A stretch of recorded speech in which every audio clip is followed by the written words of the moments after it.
A game of chess holds many secrets. Fortunately, that is why we cannot clearly state whether chess is science, art, or a sport. Over the last 3 weeks, I decided I wanted to become better at chess. Due to my semi-obsessive and competitive personality, this meant I've played and watched chess every day for upwards of 21 days. Throughout this time, I learned so many things not only about chess, but about myself and how I handle intellectual challenges. The reason I use that quote to lead this video is because to this day, I'm really not sure if chess is a science, art, or sport.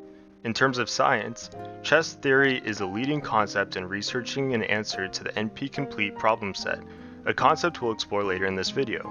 With respect to art, sometimes I'm taken aback by the beauty of the board and the layout of the pieces. There are times when the current state is so intricate and visually appealing due to the symmetric yet partially asymmetric placement of pieces from opposing players. It's representative of the complex intellectual thought process displayed by humans on a day-by-day basis, a series of plans coming together to achieve a desired result while life, or your opponent, continues to throw new obstacles your way. Regarding chess as a sport, a common misconception is that sports are solely an exhilarating display of humans and all their physical capacity. However, it's more fair to say that sports are a display of humans in their truest potential, whether it be physical or mental. It's up to the viewer if physical exertion is essential to qualify an activity as a sport, and that's fine too. But I'll be damned if catching a football is deemed a more commendable feat than thinking 10, 20, even 30 moves ahead on a chessboard. We'll get into the complexities of all that entails in just a moment, but before anything else, I'd like to explain what I've learned about chess in the last 3 weeks.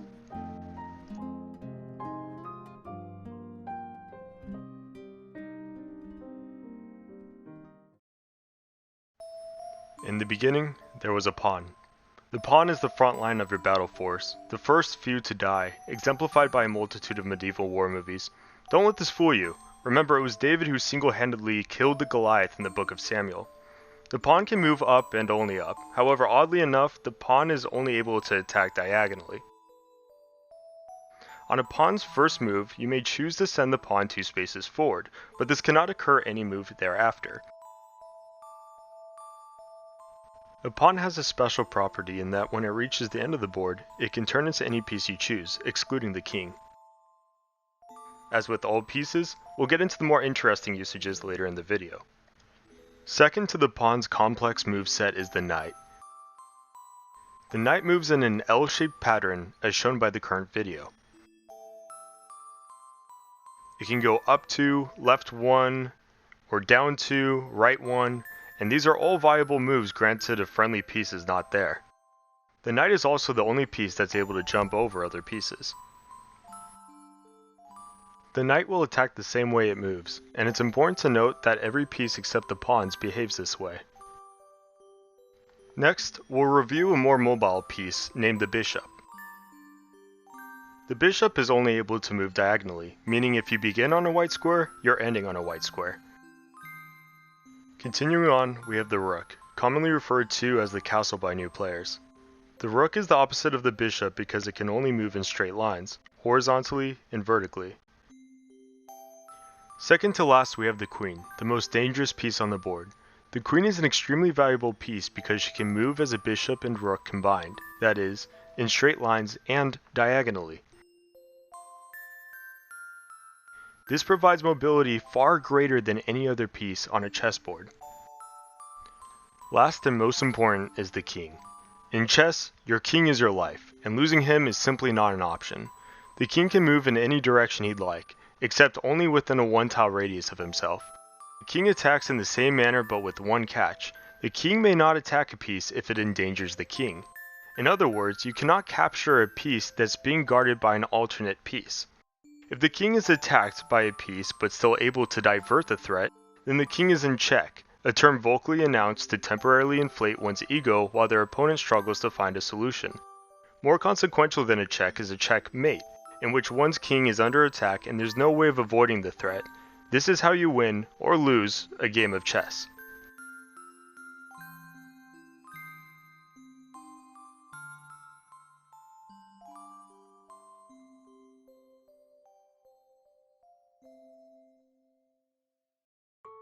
There are two special moves in chess, castling and en passant.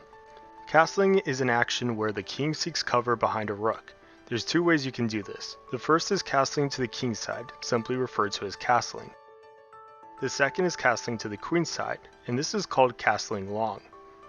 This move has three prerequisites regardless of side.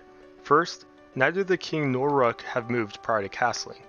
Second, the king is not in check and will not be in check on any of the squares between the castle and rook. Lastly, there cannot be any pieces between the king and rook. Castling is always a good idea when you have a free move and necessary requirements, and this is because it puts the king in a much safer place. En passant is significantly less common than castling, but can still be used tactically. Remember how pawns can move 2 spaces on their first move? Well, en passant states that if a pawn advances 2 spaces but could have been taken by their opponent on the first space, then the opponent may still take their piece diagonally. Here's a scenario. We see that white has a pawn on f5. We know that if black plays e6 or g6 with those 2 nearby pawns, white could potentially take those pieces. En passant means that even if e5 or g5 is played, white's pawn could take either piece on e6 or g6 respectively.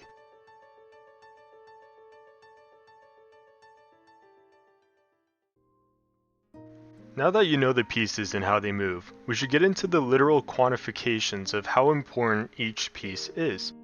Each piece has been given a weighting over many years based on mathematical analysis. The pawn is worth 1, the knight is worth 3, the bishop is also worth 3, although it is commonly debated if the bishop is really worth 3.5, but for now we'll assume 3. The rook is worth 5, and the queen is worth 9. The king doesn't really get a rating because he can't lose it, so we'll just say infinity. So what does this all mean?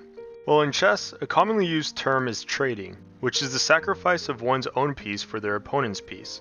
There are good trades and bad trades, and I believe this concept is better explained using examples. Here, white trades their bishop for black's rook. In this instance, white has done a good trade since a bishop is worth 3 and their opponent's rook is worth 5, giving them the upper hand with a 2-point lead. Conversely, here, white trades their queen for their opponent's rook. In this scenario, white has just performed a bad trade because their queen is worth 9 and their opponent's rook is worth 5, giving their opponent 4 points over themselves. This means that white has blundered their queen. Blunder being another commonly used chess term that means to make a stupid or careless mistake. Let's run one more scenario, this time a little more complex. In chess, it's always important to think multiple moves ahead. Note that these 4 tiles in the middle of the board are the most important, and to win them over is called controlling the center. This is why openings, or the beginning moves of the game, tend to be directed towards center control, as depicted by this scenario. Here we see that black has mimicked white up until now by playing pawn to a6. White sees this as a great opportunity to control the center by moving their pawn to d4, but they want to make sure the potential trade is favorable. In white's head they think, okay, I move here, then black's pawn takes mine. I take with my knight, they take with their knight, and I take with my bishop, which would give me full control of the center. As a result, white deems this as a good move and plays pawn to d4.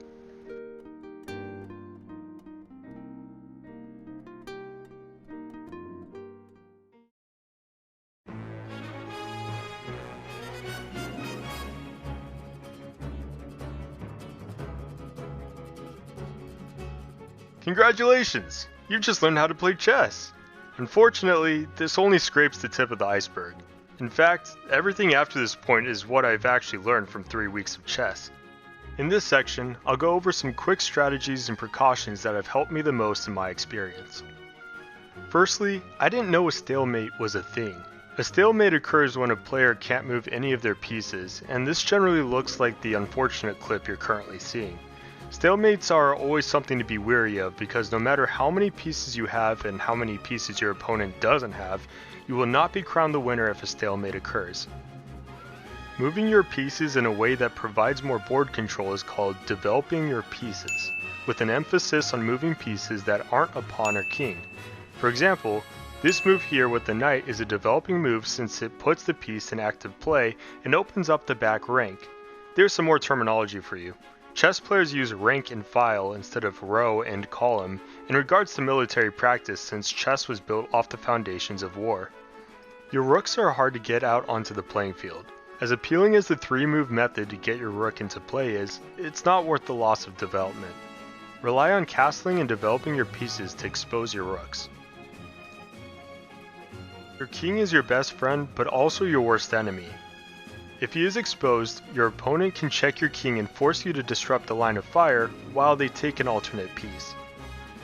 A pin is when a piece is immobilized since moving the piece would put the player's king in check or endanger a more important piece such as their queen.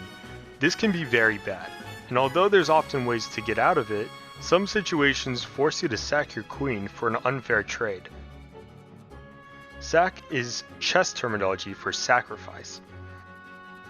Do not develop your queen early into the game. In the same way that your king is your best friend and worst enemy, so is the queen. A lot of new players see the raw potential the queen has and try to utilize it to its fullest potential, but I can't remember the last game where I developed my queen early and didn't regret it. A fork is when a piece targets 2 other pieces, meaning your opponent is almost certainly going to lose one of them. You know, is there anything threatened by that bishop? I don't think so. Maybe just honestly do some defense here.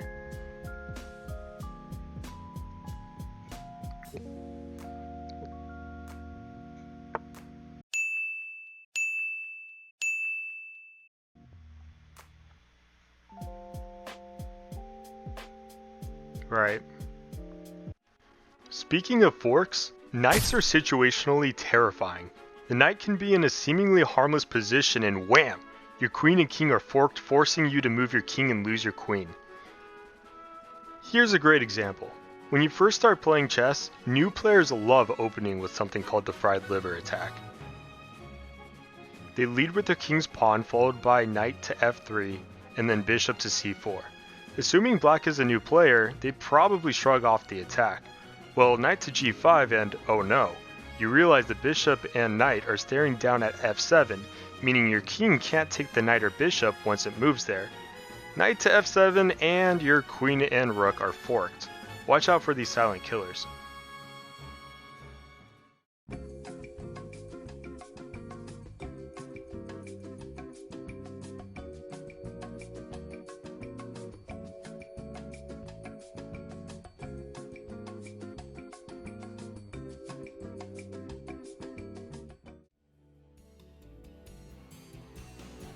Pawns are not throwaway pieces. You can sack your pawn for the purposes of a trap, but sacrificing a pawn because you wanted to move another piece to an irrelevant position still leaves you at a 1-point disadvantage. Believe me, you'll wish you would have kept that pawn when the game comes down to 2 kings and your opponent's pawn. Having no plan with a lot of time is worse than having a plan with less time, to a certain extent. Obviously, if you have a minute left and no game plan, don't sit and think about it for 30 seconds. However, if you have 3 or more minutes left, consider taking a step back to think about your strategy. The Sicilian defense is the first defensive opening you should learn as black. I only say this because beginner white players love moving their king's pawn 2 squares forward on their first move to open their queen and bishop diagonals. The Sicilian defense is based solely on the assumption that this is white's first move. I'll leave a good tutorial video in the description, as well as one for the fried liver attack I mentioned earlier.